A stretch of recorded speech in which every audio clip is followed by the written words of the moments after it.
He says, The rhetoric in Washington has done more to defeat liberty than all of the armies and police forces in the world. the rhetoric in Washington has done more to defeat liberty than all the armies and police forces in the world. The pen is mightier than the sword. Basically is what he's saying. Rhetoric. Say things, specific things in the right way, and, you get things like the Patriot Act.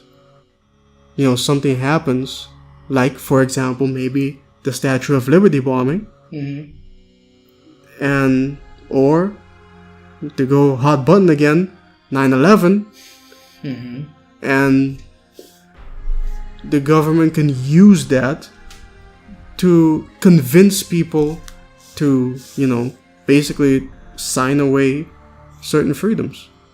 Yeah, but that's terrorism. That's terrorism? That can also be terrorism. But it's not violent. It's not violent. You're right about that, but people normally associate it as violent. You are using fear to yes, get what you want. To get what you want, yeah. Yes. So if that's a definition of terrorism, then yes.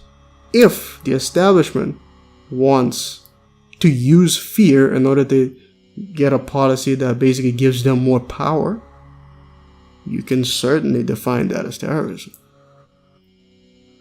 To all those who are listening, we're not saying that the American government... We ain't saying shit about the government now. No. But because this has happened before in many, many countries.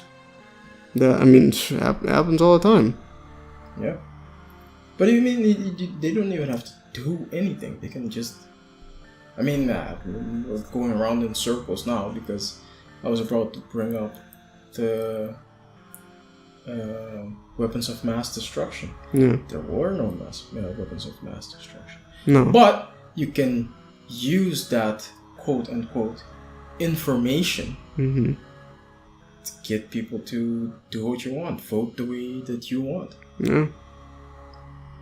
They're like, let's vote this guy in. Yeah. He said he'll keep us safe. That goes all the way back to 1984 for me. Yeah. If you control the information, you control the people. Yeah. But then, there's always like some sort of like, not always, but it's a boogeyman. Like Hitler came into power to be like, we have to blame somebody. Let's blame the Jews. I thought Hitler had a particular reason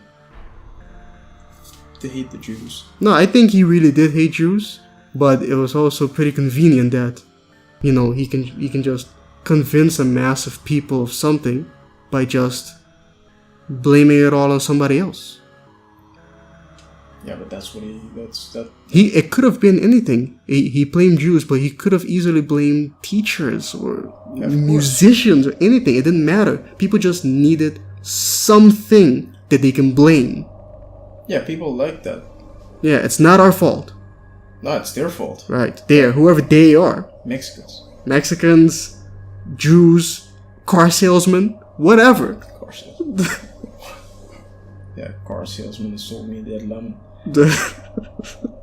He sold me that Ford Pinto. He sold my dad that Ford Pinto. He backed into a truck and now he's dead. Fuck that guy.